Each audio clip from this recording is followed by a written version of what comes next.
Hello everyone, welcome to amusing stuff online study circle.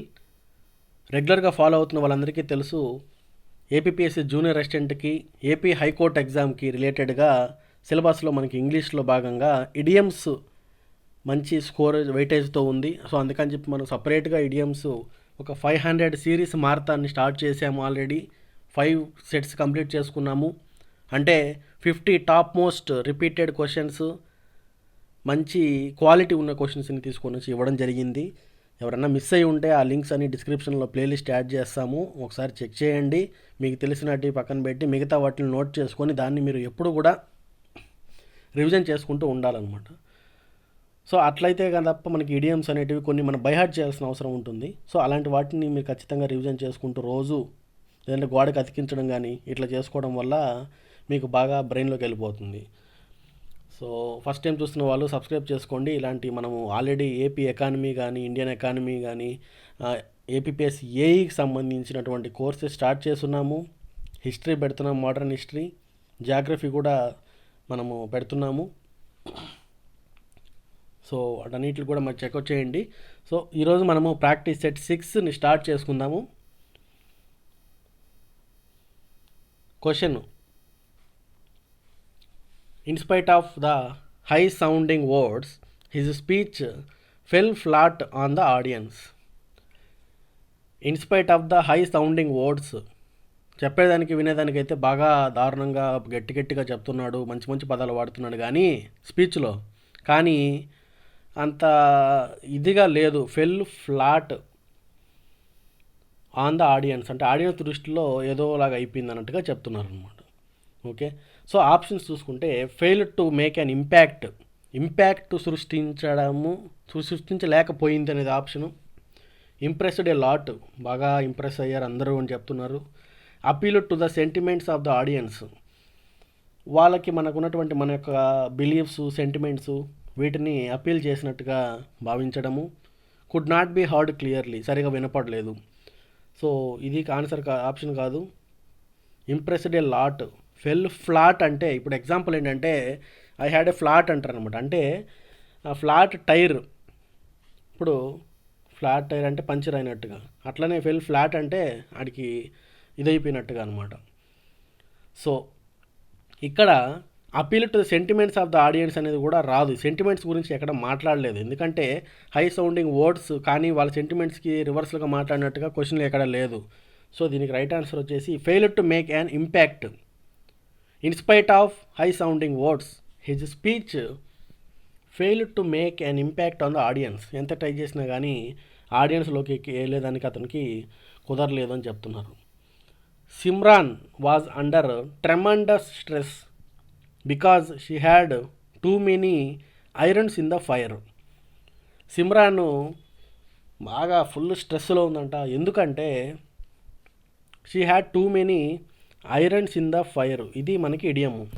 Irons in the fire అంటే కొలిమిలో నిప్పు, I mean ఇనుము మనము చేస్తాం కదా అది. సో దాని అర్థం ఏంటంటే సో మెనీ ఐరన్స్ అంటే అట్లా వాటిని సానబెట్టాల్సినటువంటి ఇంకా చాలా ఉన్నాయంట. 1-2 అయితే తొందరగా చేసి వేరే పని చేసుకోవచ్చు, కానీ ఇంకా చాలా ఉన్నాయన్నట్టుగా చెప్తున్నారు. Too many. సో ఆప్షన్ చూసుకుంటే she had made a lot of risky investments. రిస్క్కి ఇక్కడ ఐరన్స్ ఇన్ ద ఫైర్కి సంబంధం లేదు. షీ వాజ్ సఫరింగ్ కాదు. She was involved in many activities. Okay, వినేదానికి ఇందాక చెప్పినట్టుగా too many. Okay, she had too many clothes to iron. ఇదే ఇక్కడ ఒక 50% లేదా 40% మెంబర్స్ రైట్ ఆన్సర్ పెడతారు, కానీ ఇది రాంగు. ఎగ్జాక్ట్ మీనింగ్ మనం తీసుకోకూడదు, ఆల్రెడీ చెప్పున్నాను. సో ఆన్సర్ దీనికి too many irons in the fire అంటే too many activities to do, too many things, too many items to do. Third question: to read between the lines. ఇది చాలామందికి తెలిసే ఉంటుంది, మూవీస్లో కూడా మనకు వస్తూనే ఉంటుంది. To read between the lines అంటే రీడింగ్ బిట్వీన్ ద లైన్స్ అంటే ఎవరన్నా మనం ఆర్గ్యుమెంట్ చేస్తున్నప్పుడు అది ఎక్కడ చెప్పారు, ఏ ప్రూఫ్ ఏముంది, నువ్వు దేన్ని బట్టి చెప్తున్నావు అంటే అది హిడెన్ మీనింగు క్లారిటీగా చదివి అర్థం చేసుకుంటే నీకే తెలుస్తుంది. Read between the lines. Just అటు నీకు ఏం చెప్తున్నారో అది చేయడం కాదు, ఏది చెప్తున్నారో అది నమ్మడం కాదు, నువ్వు ఇది చేయాలి అన్నట్టుగా చెప్తుంటారు కదా మనం మన ఫ్రెండ్స్కి ఏదైనా జరిగినప్పుడు. సో దాన్ని through read between the lines అంటారు. లైన్స్కి మధ్యలో ఉన్న మీనింగు లిటరల్గా మధ్యలో ఏముండదు, లైన్ గ్యాప్ ఉంటుంది అంతే, దాన్ని మనం కనుక్కోవాలి. So options to completely misunderstanding wrong, to read with great difficult to easy అనేది ఎక్కడా లేదు, to critically analyze a piece of writing, ఇది రైట్ ఆన్సర్ మనకి. ఇందాక చెప్పినట్టు పీస్ ఆఫ్ రైటింగ్ అంటే ఒక ఆర్టికల్ కానీ, ఒక నోట్స్ కానీ, ఒక లెటర్ కానీ, ఏదైనా ఒక మెసేజ్ కానీ. ఈ రోజుల్లో ఎక్కువ వాట్సాప్ మెసేజెస్ ఇవి మనకి ఎక్కువ అయిపోతున్నాయి కాబట్టి, సో దాంట్లో ఉన్నటువంటి మీనింగ్ని మనము బయటికి తీసుకురావాలి. To read between the lines అంటే to critically analyse, okay. To understand the implied meaning కూడా ఓకే, కానీ కంప్లీట్గా మనము జస్ట్ మనకి మీనింగ్ జస్ట్ తెలుసుకోవడం కుదరదు. మనం ముందు అన్నీ అనలైజ్ చేసిన తర్వాత నెక్స్ట్ స్టెప్ మీనింగ్ తెలుసుకోవడం. సో 3 తర్వాత 4 రావాలి మామూలుగా. సో 3 మెయిన్ మనకి important. 4th question, to make castles in the air. Castle అంటే ఒక కోట, ఒక మెయిన్ పాతకాలంలో కోటలు, ఒక కాందానులు అంటాం కూడా మనం, అట్లాంటివి అన్నమాట. సో క్యాసిల్స్ అంటే అవి. To make castles in the air అంటే గాల్లోనే కోటలు కడతాం అంటారు చూసారా, గాల్లోనే ఇల్లులు కడుతున్నాడు, గాల్లోనే కోటలు కడుతున్నాడు అంటాం కదా, అట్లా. To be very ambitious, to create impossible dreams or hopes, to accomplish difficult task, impossible dreams, to show signs of cowardice అంటే పెరిగితనం అనమాట. సో 4th ఆప్షన్ కాదు. టు బి వెరీ అంబిషియస్ అంటే ఓకే, కానీ గాల్లో మేడలు కట్టేదానికి కొంచెం అంబిషియస్గా ఉండేదానికి ఏమైనా సంబంధం ఉందా? లేదు, no relation between that. To accomplish difficult tasks, accomplish గురించి ఎక్కడా లేదు, జస్ట్ చెప్తున్నాడు. సో దీనికి right answer 2nd option. To create impossible dreams అంటే అచీవ్ చేయలేని డ్రీమ్స్ని, ఆ హోప్స్ని నువ్వు పెట్టుకొని అదే గాల్లో అంటే పగట్టపోటే కలలు కనమాకురా, గాల్లోనే మెడలు కట్టమాకురా అంటాం కదా, ఆ టైపు. సో 4th క్వశ్చన్కి 2nd option is the right answer. Next, Riya has tried hard not to steal her brother's thunder but it was inevitable. Riya చాలా ట్రై చేసింది వాళ్ళ బ్రదర్ యొక్క థండర్ని స్టీల్ చేయకుండా ఉండేదానికి, కానీ కుదరలేదు, తప్పలేదు. ఇక్కడ స్టీల్ హర్ బ్రదర్స్ థండర్ అనేది మనకి ఇడియము, దీని మీనింగ్ మనం కనుక్కోవాలి. ఫస్ట్ ఆప్షన్స్ చూద్దాం, తర్వాత నేను దానికి లిటరల్గా మీనింగ్ చెప్తాను. Take away her brother's opportunities for jobs, opportunity job గురించి ఎక్కడా లేదు.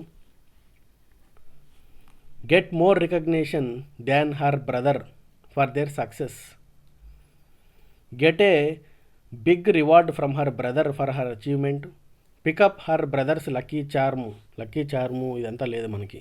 సో ఇక్కడ ఈ 2 ఆప్షన్స్లో మనం తీసుకుంటే వాళ్ళ బ్రదరు సక్సెస్ అయిన దానికి ఏమా షో కొట్టింది, మనము బయటకు చెప్పుకునే దానికి అబ్బా మా బ్రదరే, నేనే వాడిని అంతా ఇది చేశానని చెప్పుకుంటారు కదా. సో అట్లా చెప్పుకొని అతనికి రావాల్సిన రికగ్నిషన్ కన్నా అతనికి రావాల్సినటువంటి ఆ థండర్, ఆ మెరుపు, ఆ ఊపు, ఆ స్టార్ తిరిగింది అంటాం కదా, అది ఆమె కొట్టేసింది.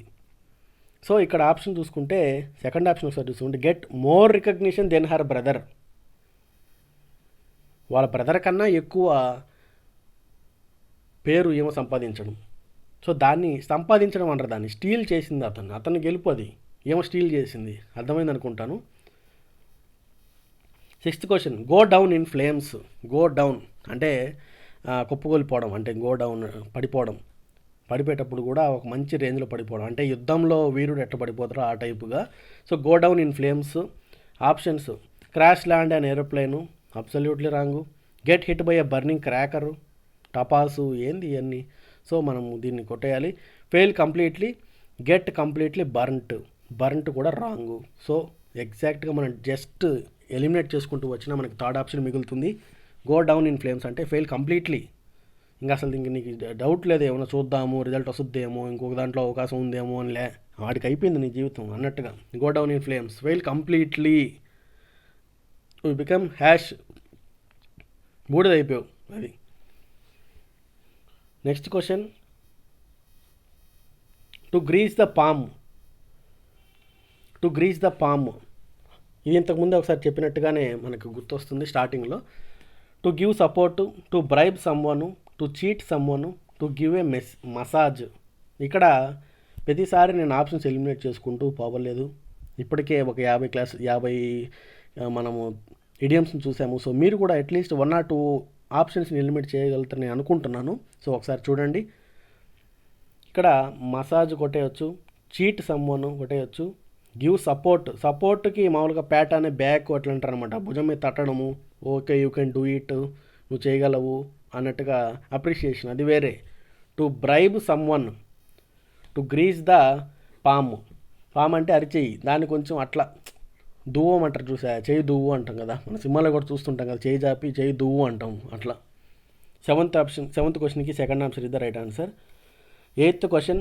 Have once hands full, have once hands full, 2 చేతులు నిండా పనులు నాకు ఉన్నాయి, నేను ఇంక నీకు ఈ పని చేసి పెట్టలేను, ఇవన్నీ అయిపోయిన తర్వాత నేను ఏమైనా చేయగలుగుతాను అని మనం అంటాము. సో ఆ టైప్గా. సో ఆప్షన్స్ చూసుకుంటే very rich, very clumsy, very busy, very generous, డైరెక్ట్గా పెట్టేయచ్చు మీరు. I hope you have made it right.